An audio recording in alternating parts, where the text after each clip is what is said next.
bonjour. Ce que je vous propose, c'est... moi, je suis donc médecin de soins palliatifs, donc je vais vous parler à partir de la pratique en soins palliatifs. Donc, je travaille dans une équipe mobile de soins palliatifs, c'est-à-dire qu'on, dans un CHU, donc on intervient dans différents services, des services de médecine aiguë, le service des urgences où il y a beaucoup de problèmes de décision. Et puis j'ai une expérience de processus décisionnel partagé au sein d'une pluridisciplinarité organisée avec un service d'oncologie où tous les patients en phase avancée sont discutés collégialement dans un esprit qui a été souligné tout à l'heure de délibération préalable aux prises de décision telles qu'on peut les rencontrer en oncologie.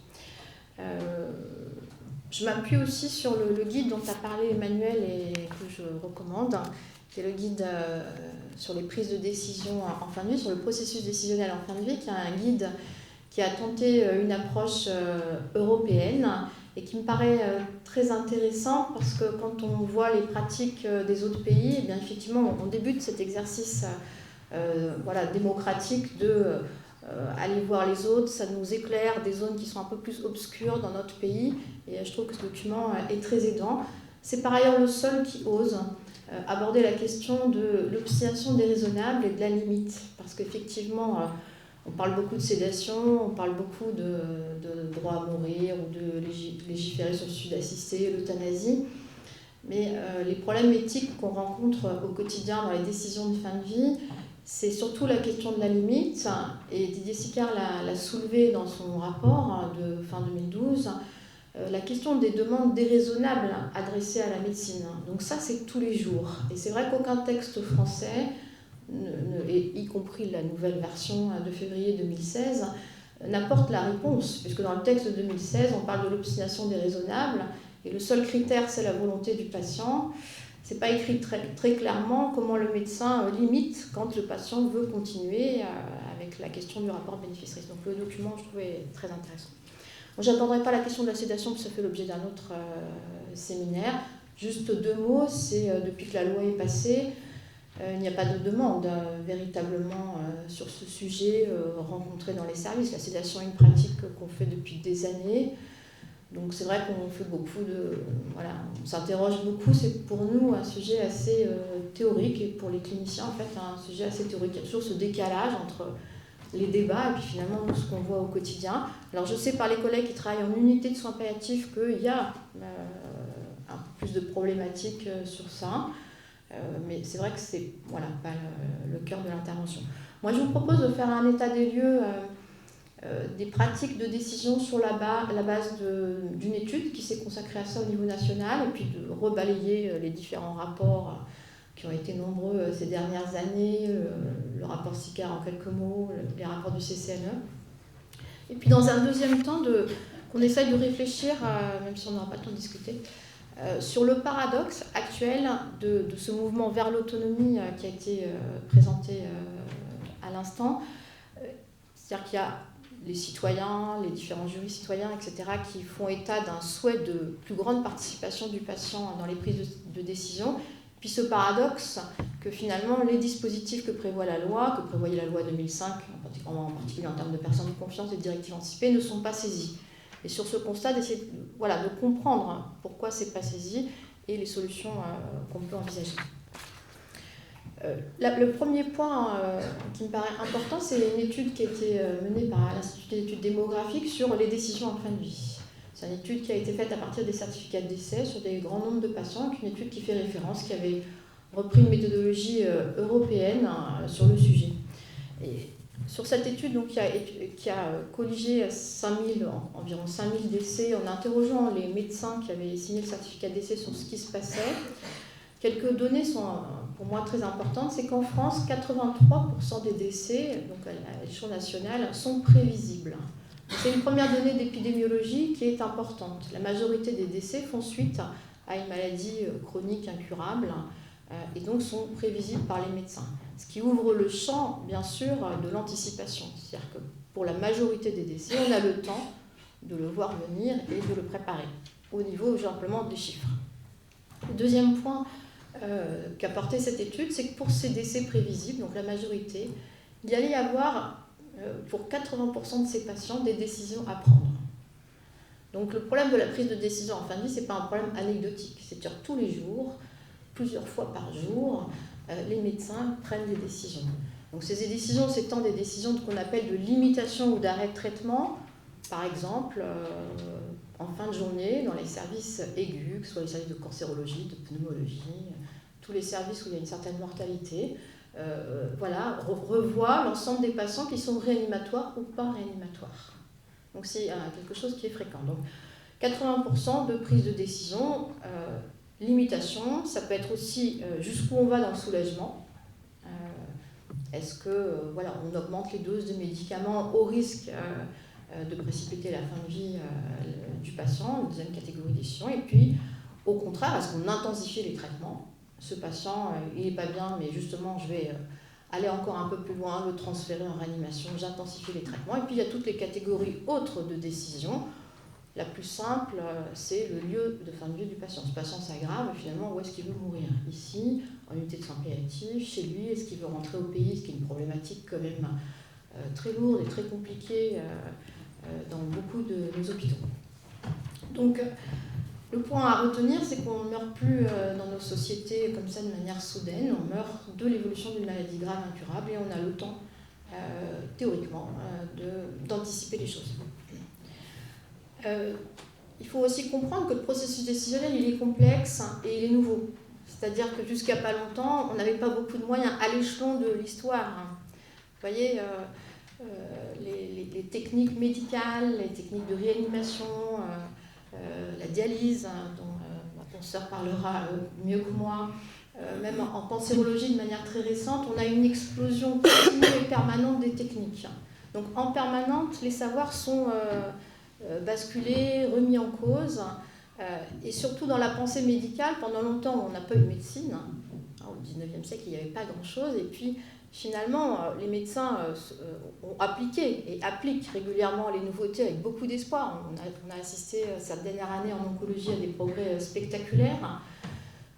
La vraie vie, c'est qu'il y a d'abord les publications, puis après on les teste, on ne sait pas ce que ça va donner, mais on a toujours envie, les cancérologues ont toujours envie de tester. Puis après, il y a la vraie vie, la véritable efficacité de ces molécules, mais on est toujours sur cette mise en place de moyens. Et dans le processus décisionnel en fin de vie, c'est quand même le modèle qui est le plus fréquent. C'est-à-dire qu'il y a des traitements possibles, il y en a de plus en plus. On propose, avant, dans un modèle paternaliste, je crois que le médecin, parce qu'on voyait avant, il proposait ou il ne proposait pas. Mais de fait, il y a 20 ans, il y avait moins de propositions à faire. Maintenant, il y a beaucoup de propositions. Il n'est plus raisonnable de ne pas proposer aux patients tout ce qui est possible. De toute façon, il va le savoir sur Internet. Les patients arrivent avec déjà des papiers en disant voilà, il y a un essai, il y a cette nouvelle molécule, etc. Donc c'est la réalité. Donc finalement, il y a une proposition des moyens, et puis le patient, il dit oui ou il dit non. Mais ce qui manque à l'heure actuelle, c'est effectivement une délibération en amont, en fait, de ces différents problèmes. Parce que c'est très difficile après pour le patient de dire oui ou de dire non, et pour le médecin de ne pas proposer. Donc ça, c'est le premier point sur cette complexité en fait, du processus décisionnel, puis cette épidémiologie qui fait que ce n'est pas une fois de temps en temps, c'est plusieurs fois par semaine dans les services aigus. Le deuxième point, c'est le rapport SICAR. Donc ça a été dit tout à l'heure, on meurt mal en France, donc ça a été dit, redit. Je pense que c'est très important, en tout cas pour les professionnels de soins palliatifs, cette évaluation, qui n'est pas non plus des plus rigoureuses, puisque c'est la rencontre des gens, donc ça nécessiterait des études plus approfondies pour analyser exactement qu'est-ce qui se passe et quels sont les points faibles, est-ce qu'il y a des problèmes de soulagement, de la douleur, des symptômes, quels sont véritablement les problèmes qui se posent, mais néanmoins, les professionnels de soins palliatifs valident ce constat. Donc, en tant que professionnel, c'est sûr qu'on est à la recherche de solutions par rapport à ça. C'est pas inintéressant tout ce qu'il a dit, et ça a été évoqué un petit peu tout à l'heure.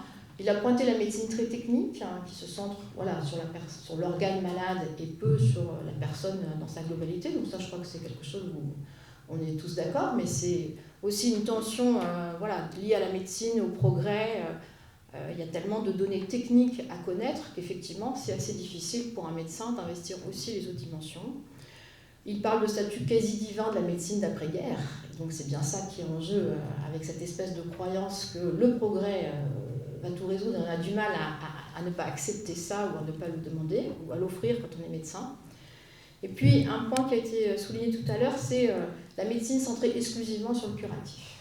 Donc avec un clivage entre la médecine curative et la médecine palliative. Et ça c'est tous les jours. Tous les jours on entend dans les services Madame M, on la passe en soins palliatifs, comme on se jette d'une falaise, je dis aux étudiants.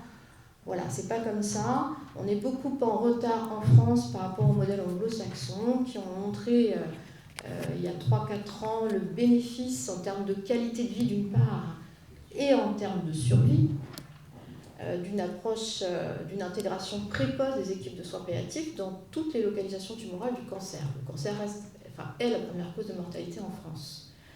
C'est vrai qu'on est un peu mal à l'aise, nous, les cliniciens de soins palliatifs, parce qu'on connaît très bien ces études.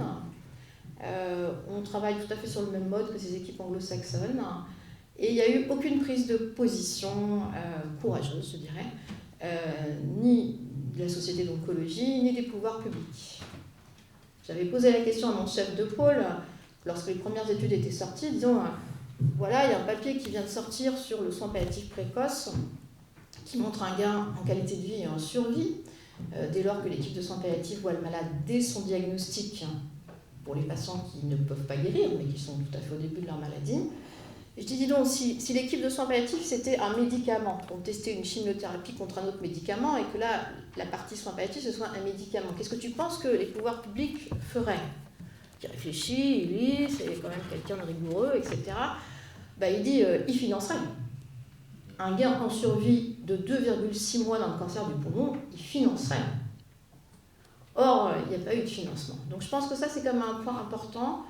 Vous avez terminé sur ça, mais je crois que c'est quelque chose qu'il faut quand même avoir en tête et qu'a souligné Sicard avec justesse. Et puis il enchaîne en disant qu'il n'y a pas de discussion anticipée sur la fin de vie et une absence d'anticipation, et on va y revenir dans la deuxième partie. Donc je crois que les deux choses importantes, c'est ça, le clivage entre le soin curatif et le soin palliatif, un défaut d'accès aux soins palliatifs manifeste dans notre pays, et puis cette absence d'anticipation. Le jury citoyen, dans le cadre de ces débats sur la future loi 2016, n'a eu de cesse de dire les mêmes choses, c'est-à-dire cette espèce d'absence d'intégration des soins palliatifs dans la trajectoire, et ils ont dit qu'ils voulaient être au cœur des décisions. Donc ça, c'est moi le point qui m'a marqué. Il y a une véritable volonté des usagers de la santé d'être au cœur du processus décisionnel qui les concerne. Alors, il y a aussi les observations au quotidien. Les observations au quotidien, par exemple, c'est une relative difficulté des médecins, ou en tout cas de l'institution, d'intégrer tout ce qui concerne les droits des patients. À titre d'illustration, sur l'assistance publique, qui est quand même une grosse institution, on est en train de déployer depuis quelques années un dossier informatisé commun. C'est un grand défi technique. Et quand ce dossier s'est déployé il y a 2 ans, dans le premier hôpital, la collègue de soins palliatifs a appelé en disant « C'est bizarre, dans Orbis, il n'y a pas d'endroit pour écrire la personne de confiance ». Donc vous voyez, ça montre aussi où on en est, c'est-à-dire dans quand même une institution qui a les moyens, on peut dire, en tout cas qui a une force en termes de nombre de structures. Eh bien, il y a 2-3 ans, on n'avait pas pensé à ça. Et pour mettre en place l'onglet droits des malades, on n'a pas encore tout à fait terminé. Ce n'est pas forcément une aventure simple. Donc il y a quand même une insuffisance d'appropriation de cet aspect. Et puis toujours sur le plan de l'observation quotidienne, pour illustrer un petit peu, dans les services d'urgence, arrivent tous les jours. C'est un phénomène relativement nouveau qui date de 2-3 ans, qui est constaté par tous les SAMU et toutes les équipes de soins palliatifs.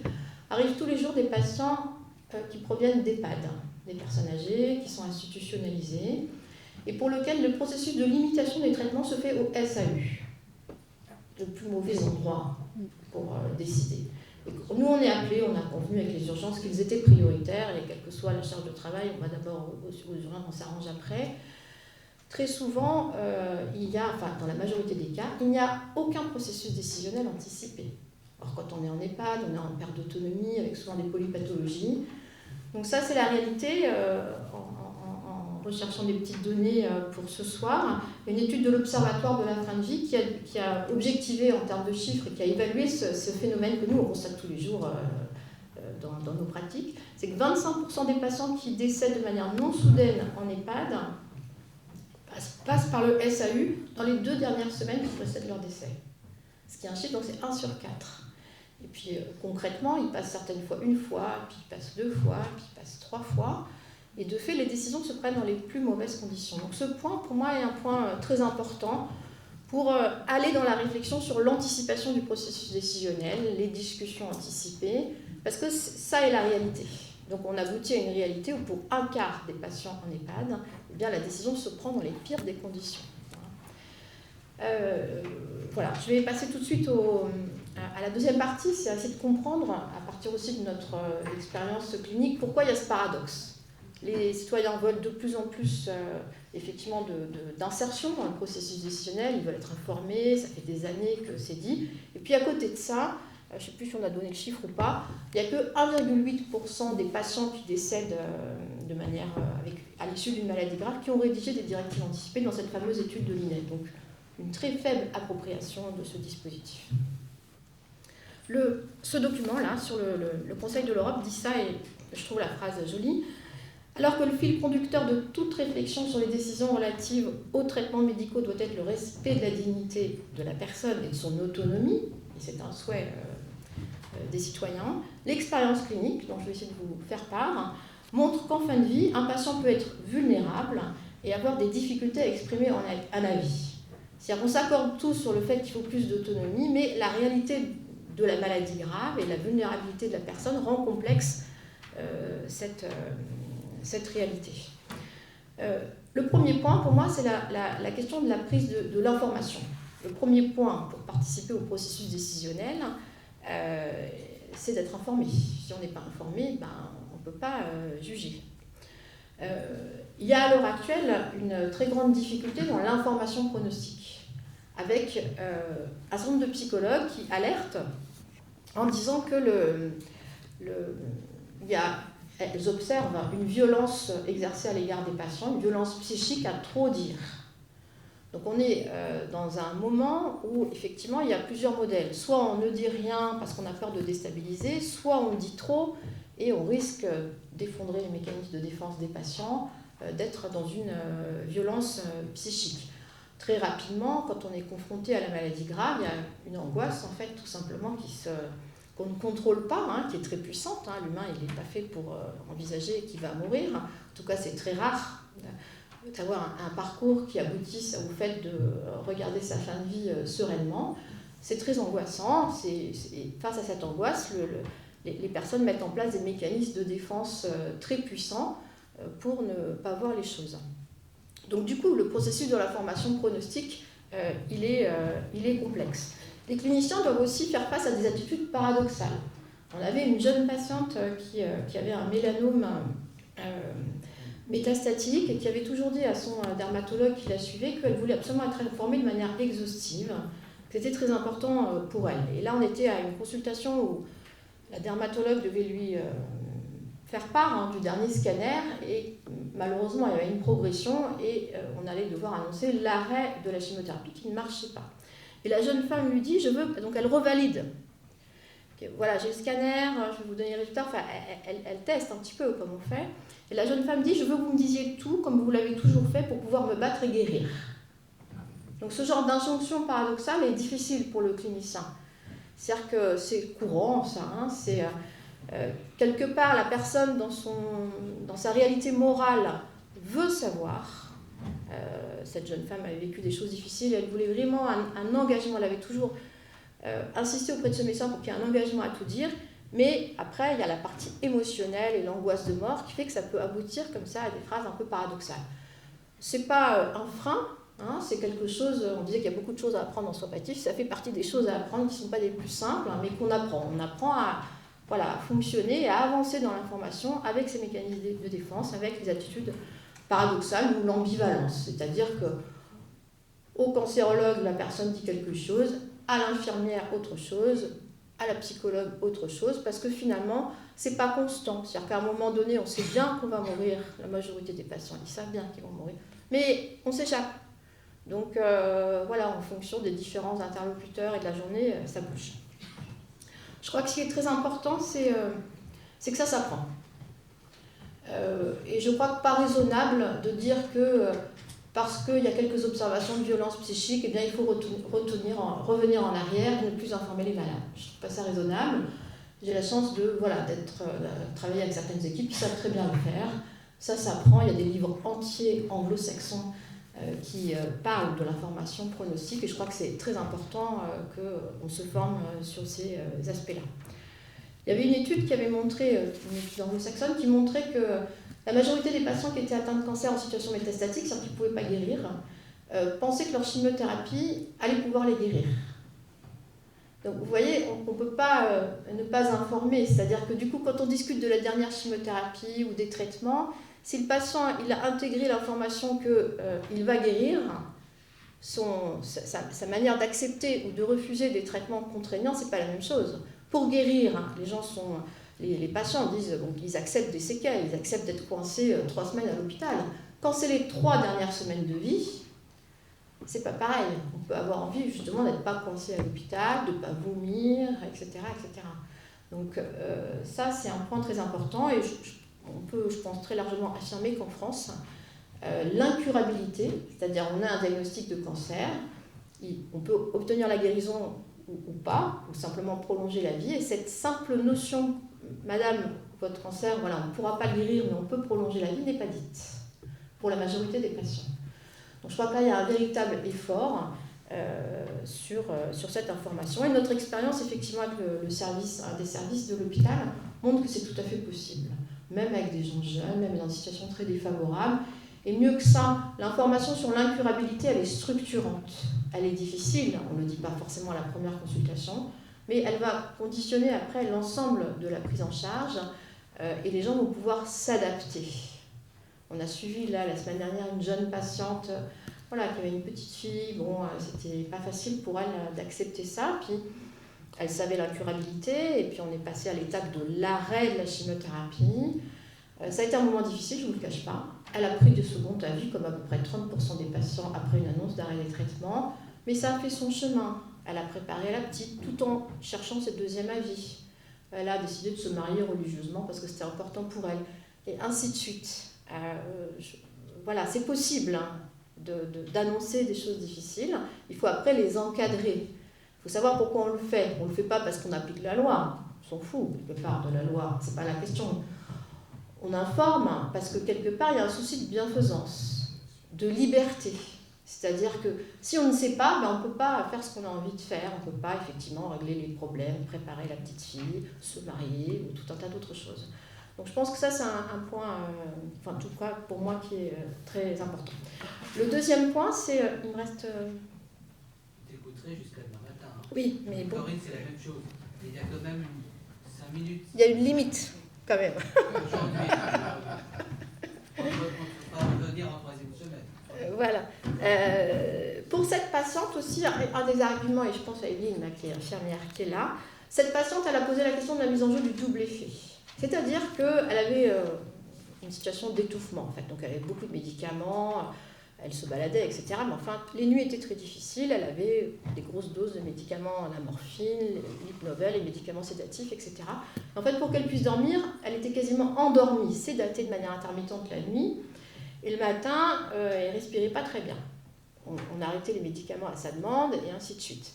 Donc on avait constaté qu'on mettait en jeu ce qu'on appelle le double effet, c'est-à-dire qu'avec nos médicaments, et donc là il y a eu un dilemme, et j'ai mis une demi-heure à le résoudre dans la consultation avec la patiente, parce que j'étais prise par effectivement la loi qui dit quand on met en jeu le double effet, faut prévenir la patiente, et puis qu'est-ce que je suis en train de lui dire là? Parce qu'elle savait qu'elle allait mourir, mais elle gardait quand même l'espoir, etc. Donc il y a cette balance. Hein. Bon, finalement, j'ai senti que ça pouvait passer, et elle a eu une réponse assez claire en disant de toute façon moi je ne veux pas étouffer. Donc vous faites tout ce que vous pouvez faire, parce que moi il est hors de question que je meure étouffée, mais je veux être réveillée la journée, voilà, donc il y avait une acceptation. Et quand cette patiente est décédée la nuit, les infirmières ont reparlé de cette situation en disant à quel point c'était hyper important pour elles qu'on ait abordé la question du double effet, parce qu'il y a aussi beaucoup de personnes qui disent qu'il ne faut pas aborder la question de ça avec les patients, c'est violent. Mais si on ne le fait pas, au moins un petit peu, de tendre vers l'infirmière, la nuit, toute seule, qui a cette patiente très gênée par la dyspnée, enfin l'essoufflement, elle a les prescriptions, puis elle a une dame qui parle, parce qu'en début de nuit, elle parle, et elle lui parle de son projet de mariage, elle lui parle de l'anniversaire qu'elle voulait fêter cet été, etc. Et elle doit injecter. Donc je pense qu'aussi une attitude qui est très protectionniste au niveau des médecins, très éthique aussi, que je comprends et je partage et je sens bien à l'intérieur de moi les tensions, mais après il faut voir les conséquences que ça pose si on n'aborde pas, si on ne clarifie pas. Parce que là, l'infirmière, par contre, elle va décider si elle le fait, si elle ne le fait pas, et c'est dur à vivre pour les infirmières. Le deuxième point, c'est par rapport à cette réalité, c'est l'anticipation. Nous avons fait une petite étude qui a été publiée dans le bulletin du cancer. On a interviewé beaucoup de patients, 35 patients, avec deux entretiens à chaque fois, pour essayer de voir comment ils recevaient en fait une information sur les directives anticipées et la personne de confiance. C'était des patients sélectionnés, c'est-à-dire qu'on avait éliminé les patients avec des problèmes psychologiques, etc., jugés trop vulnérables par les psychologues. Et cette étude a beaucoup changé nos pratiques. C'est-à-dire que l'immense majorité des patients ont dit « mais c'est fondamental d'avoir cette information. Ça ne discute pas de ne pas l'avoir. » Certains ont dit « bon, il ne faut pas que ça se fasse n'importe comment. » Ils nous ont d'ailleurs aidés à faire le protocole d'après sur lequel on est en train de travailler. Ils ont dit par exemple « il faut le programmer, il faut que la personne de confiance soit là. » Des petites choses comme ça. Mais globalement, d'abord, ils n'avaient aucune connaissance de la loi tous. Aucun ne connaissait les directives anticipées. La personne de confiance n'était pas très claire sur le rôle délégatif, bien sûr, parce qu'on n'en parle jamais. Et donc, ce point-là m'a paru... a beaucoup changé nos pratiques, au sens où ils nous ont incités, en fait, à informer de manière systématique, en disant que cette information, elle était essentielle, c'est-à-dire que c'était la loi et qu'eux, ils voulaient être informés de ça. Et le deuxième point, que c'était une information qui était au final, si elle débouchait sur ce qu'on appelle les discussions anticipées, c'est-à-dire un processus qui s'installe sur plusieurs consultations, où on réfléchit ensemble, pas que avec notre équipe, mais aussi avec l'oncologue, avec la personne de confiance, le médecin traitant, à ce que souhaite la personne de manière anticipée. C'est ce qu'on appelle à l'heure actuelle les discussions anticipées. Et toutes ces personnes ont dit que c'était angoissant quand même, un peu, d'aborder ces questions-là, mais c'était aussi puissamment rassurant. Et ce qui était intéressant dans cette étude qu'on a publiée, c'est qu'on avait demandé à l'oncologue, bon tiens, je vais voir Madame J qui est malade, je vais lui parler des directives anticipées selon la procédure du protocole de recherche, comment tu penses qu'elle va réagir au niveau de l'angoisse ? Et puis on évaluait à la fin de l'entretien quelle était l'angoisse de la personne à l'issue de l'entretien où on a formé sur les directives anticipées. Et il y avait un décalage systématique avec une surévaluation de l'anxiété par le médecin par rapport à ce qui se passait réellement. Donc ça, on n'est pas les seuls à l'avoir montré, mais c'est quand même un point important. Comment ? Oui, c'est classique. Mais on n'en tient pas compte, en fait, ça ne change pas la pratique. Les limites des directives anticipées, je ne reviens pas parce que je suis d'accord avec tout ce qui a été dit. Juste un point que je livre comme ça. S'il n'y avait pas de directives anticipées, il n'y aurait pas tout le processus de discussion anticipée tel qu'on peut les avoir. On a assisté depuis l'affaire Vincent Lambert et nous, notre petit travail de recherche, à une explosion des demandes de consultation pour aide à la rédaction de directives anticipées. Donc je crois que c'est aussi un média, cette chose des directives anticipées, qui a plein de limites en soi. Et les anglo-saxons qui sont très autonomistes, il y a plein de papiers anglo-saxons qui disent « en fait, on s'en fout des directives anticipées ». Ce qui compte, c'est qu'il y ait eu des consultations avec le médecin pour dire où on en est, qu'est-ce que vous souhaitez, qu'est-ce qui est important. Ce qui compte, c'est le dialogue qu'il y a eu entre la personne malade et la personne de confiance, comme le modèle allemand, qui est une réitération en fait, de ce processus d'élaboration progressif. Et ça, c'est vraiment performant. Ce n'est pas un papier qu'on rédige tout seul, qui ne veut rien dire. Et finalement, moi, ce que j'observe, c'est que les directives anticipées en tant que réalité internationale, en fait, comme support international, finalement permettre d'accéder à des discussions anticipées qui sont très peu connues dans notre pays, mais qui font l'objet de beaucoup de programmes d'apprentissage, en particulier pour savoir à les mener. Et ça peut aboutir éventuellement à une planification anticipée des soins avec un dialogue aussi opérationnel sur ce que la personne souhaite ou ne souhaite pas faire. Juste pour conclure, parce que c'est l'heure, j'ai les mêmes conclusions en fait que Corinne Pelluchon. Je pense que c'est fondamental la délibération. La question, c'est pas le consentement, vous voulez ça, vous êtes d'accord ou pas, non, c'est pas ça. La délibération collective et la formation à la délibération collective. Ça, c'est un point très important. L'intégration précoce des soins palliatifs, je vais juste vous donner une petite image pour vous montrer à quel point on est déficitaire dans notre pays par rapport à un pays anglo-saxon. Dans le 92, il y a un réseau de soins palliatifs qui couvre un certain territoire. Et ma collègue s'est beaucoup formée en Angleterre, etc. Et sur le même bassin de vie, en Angleterre, il y aurait 30 équipes comme la sienne. Donc ça vous montre, l'Angleterre est très en avance sur soins palliatifs, mais ça vous montre aussi le problème de l'accès en soins palliatifs. Puis la dernière chose que je voudrais dire sur la question des directives anticipées, c'est qu'il y a souvent un rejet non argumenté. Il y a toute l'argumentation qui a été dit là, les limites, etc. Mais très souvent, l'argument final, c'est le cas. C'est le cas relaté par le réanimateur. Elle avait écrit qu'elle ne voulait pas de réanimation, on l'a réanimée et elle était contente. Je souhaiterais qu'on n'utilise pas ce genre de choses, parce que je peux vous donner plein d'exemples dans l'autre sens. Et je pense qu'il faut aussi savoir qu'au niveau des neurosciences, sur le cerveau, on garde les expériences positives et valorisantes.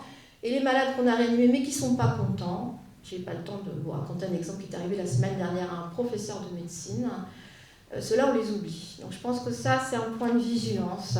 On ne peut pas raisonner comme ça. Merci.